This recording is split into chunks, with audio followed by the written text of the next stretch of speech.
Blossom Petals channel. Hi weavers, welcome to Blossom Petals channel. இன்னைக்கு நம்ம என்ன பார்க்க போறோம்னா குழந்தைங்களுக்கு வந்து ஒரு வயசுக்கு மேல உள்ள குழந்தைங்களுக்கு வந்து ஜவ்வரிசி வச்சு எப்படி பாயசம் செஞ்சு கொடுக்கலாம் அப்படி சொல்லிட்டு இன்னைக்கு வந்து நம்ம வந்து பார்க்க போறோம். இப்போ அதுக்கு தேவையான பொருள் என்னன்னு சொல்லி பார்த்தீங்கன்னா ஒரு 1/2 கப் ஜவ்வரிசி எடுத்துக்கோங்க. ஜவ்வரிசி வந்து நல்லா கழுவி ஒரு 3 மணி நேரம் நல்லா ஊற வச்சு எடுத்துருக்கேன். அப்போ தான் நல்லா பஃப்னு வரும். அந்த மாதிரி நல்லா ஊற வச்சு எடுத்துக்கோங்க. அப்புறமா ஒரு 1/2 லிட்டர் பால் எடுத்துக்கலாம். அப்புறமா தாளிக்கிறதுக்கு நமக்கு தேவையான கிஸ்மிஸ் முந்திரி வந்து எடுத்துக்கலாம். அப்புறம் நம்ம இப்போ இது கூட வந்து குழந்தைங்களுக்குனால நான் வந்து சீனி சேர்க்க மாட்டேன். அதனால் நான் என்ன செய்ய போகிறேன்னா இப்போ வந்து வெல்லத்தை வந்து பாகு எடுத்து காய்க்கணும். அதுக்கு முன்னாடி ஃபஸ்ட்டு ஜவ்வரிசியை வந்து வேக வச்சுக்கலாம். ஜவ்வரிசி வந்து பால்லே வேக வைக்கலாம். ஃபஸ்ட்டு பாலை ஊற்றிக்கலாம். பால் வந்து ஏற்கனவே காய்ச்சி ஆற வச்ச பால் தான் எடுத்திருக்கேன். நீங்களும் அதுவே எடுத்துக்கோங்க. பால் ஊற்றிட்டோம். இப்போ பால் கூடவே ஜவ்வரிசியும் போட்டு வேக வச்சுக்கலாம். ஜவ்வரிசியை போட்டுடலாம்.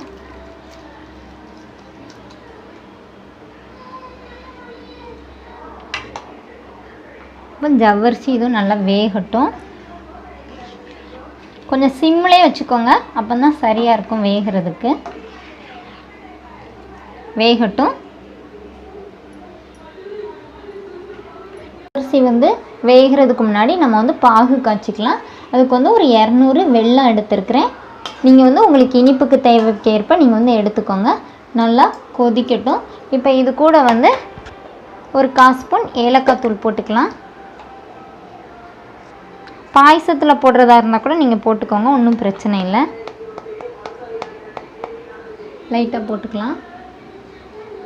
அப்போ வந்து கொஞ்சம் மணமாக இருக்கும், அதுக்காக தான்.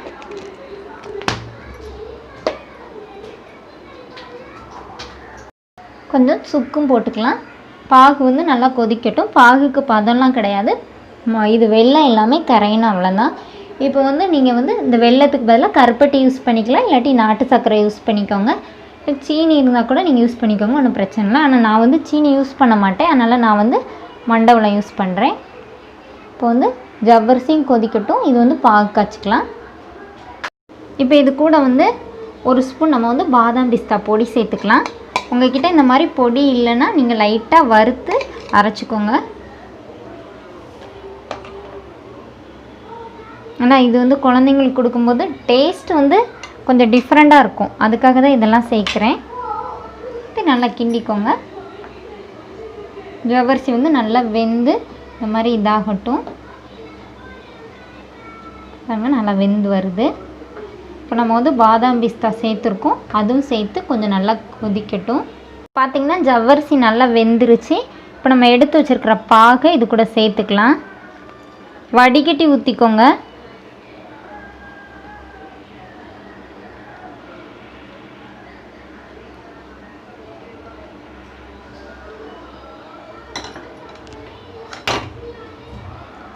இப்போ கிண்டி விட்டுக்கோங்க.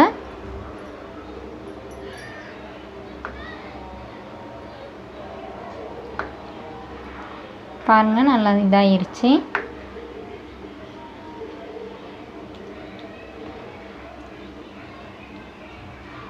இப்போ நல்லா கொஞ்சம் கொதிக்கட்டும். இப்போ இதில் வந்து நம்ம எதுவுமே சேர்க்கலை, வெறும் பாதாம் பிஸ்தா பொடி சேர்த்துருக்கோம், ஜவ்வரிசி இந்த மாதிரி பாகு தான் சேர்த்துருக்கோம், பால் சேர்த்துருக்கோம். இது வந்து குழந்தைங்களுக்கு ரொம்ப ஹெல்த்தியான ஃபுட்டு. இப்போ ஜவ்வரிசியில் வாரத்துக்கு ஒரு வாட்டி நம்ம இந்த மாதிரி செஞ்சு கொடுத்தோம்னா குழந்தைங்க வந்து ரொம்ப ஹெல்த்தியாக ஃபீல் பண்ணுவாங்க. இது வந்து ஒரு கொதிக்கட்டும். நம்ம அதுக்குள்ளே நெய்யில் வந்து முந்திரி கிஸ்மிஸ் வந்து வறுத்துக்கலாம். இப்போ இதில் வந்து கிஸ்மிஸ் முந்திரி போட்டு வறுத்துக்கலாம். அதுக்கு ஒரு 3-4 ஸ்பூன் நெய் ஊற்றிக்கோங்க.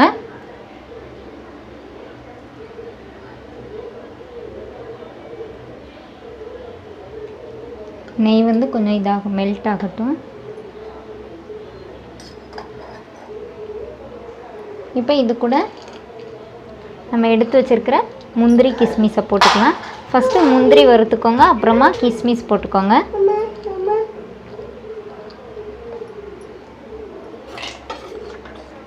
முந்திரி லைட்டாக ப்ரௌனாக வந்த உடனேயே நம்ம வந்து கிஸ்மிஸ் போட்டுக்கலாம்.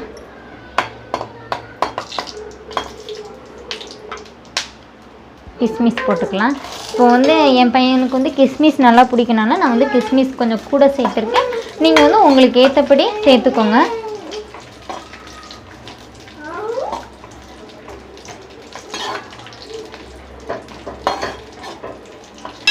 கிஸ்மிஸ் வந்து நல்லா பலூன் மாதிரி வரட்டும்.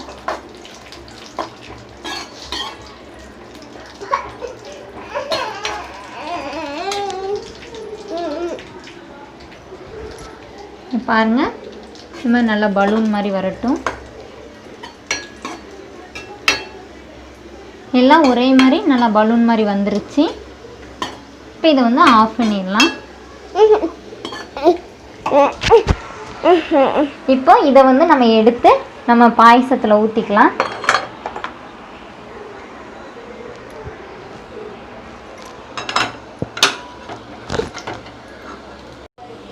இப்போ எல்லாத்தையும் இதில் ஊற்றிக்கலாம்.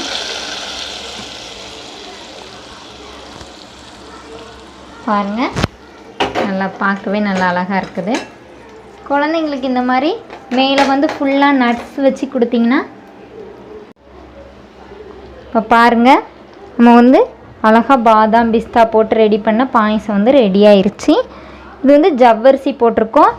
இப்போ இது வந்து ஃபுல்லாகவே ஹெல்த்தியான ஃபுட்டு. குழந்தைங்களுக்கு கொடுத்திங்கன்னா இது வந்து ஈவினிங் வந்து ஸ்நாக்ஸ் பதிலாக கூட ஒரு நாள் காஃபி, குழந்தைங்களுக்கு நம்ம எப்பவுமே சாயந்தரம்னா பால் கொடுப்பீங்கள, அதுக்கு பதிலாக கூட ஒரு நாள் இந்த மாதிரி வச்சு கொடுத்திங்கன்னா, நம்ம இதில் வந்து எக்ஸ்ட்ரா எதுவுமே சேர்க்கல, நெய் இந்த மாதிரி தான் சேர்த்துருக்கோம். குழந்தைங்களும் பார்த்திங்கன்னா விரும்பி குடிப்பாங்க இந்த மாதிரி நம்ம செஞ்சு கொடுத்தோன்னா.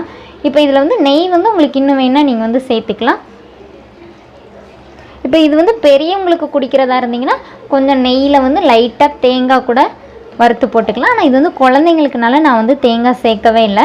இப்போ பாருங்களேன், ரொம்ப நல்லா இருக்குது பார்க்கவே. இது குடிச்சிங்கனாலும் செம்ம டேஸ்ட்டாக இருக்கும். ஏன்னா இதில் வந்து நம்ம வந்து வெல்லம் சேர்த்துருக்கோம். வெல்லம் சேர்த்து நம்ம எப்பவுமே சீனி சேர்த்து தான் வீட்டிலலாம் பாயசம் செய்வாங்க. இந்த மாதிரி வெல்லம் சேர்த்து செய்யும்போது குழந்தைங்களுக்கு அந்த இனிப்பு டேஸ்ட் வந்து ரொம்ப நல்லா இருக்கும். இது கூட வந்து நீங்கள் வந்து இது கருப்பட்டி பாகு கூட சேர்க்கலாம், அது கூட ரொம்ப டேஸ்ட்டாக தான் இருக்கும். இப்போ இதை வந்து ஒரு கப்பில் மாற்றிட்டு காட்டுறேன். இப்போ பாருங்கள், நம்ம செஞ்ச பாயசம் வந்து செம சூப்பராக ரெடி ஆயிடுச்சு. குழந்தைங்களுக்கு இந்த மாதிரி ஒரு கப்பில் ஊற்றி கொடுத்திங்கன்னா அவங்களும் நல்லா விரும்பி குடிப்பாங்க. பார்த்திங்களா, ரொம்ப அழகாக இருக்குது. இந்த மாதிரி நம்ம நெய்யெல்லாம் ஊற்றிருக்கனால நல்ல மணமாக இருக்குது. நீங்களும் உங்கள் குழந்தைங்க இந்த மாதிரி செஞ்சு கொடுங்க. குழந்தைங்க விரும்பி குடித்தாங்களா இல்லையான்னு சொல்லிவிட்டு மறக்காமல் கமெண்ட் பண்ணுங்கள். உங்களுக்கு வேறு ஏதாவது டிஷ்ஷு வேணும் இல்லைனா வேறு ஏதாவது டிப்ஸ் வேணுன்னா கூட கமெண்டில் வந்து மறக்காமல் கமெண்ட் பண்ணுங்கள். ஓகே வீவர்ஸ், இன்னொரு அழகான டிஷ்ஷோட இன்னொரு வீடியோவில் உங்களை மீட் பண்ணுறேன். தேங்க்யூ.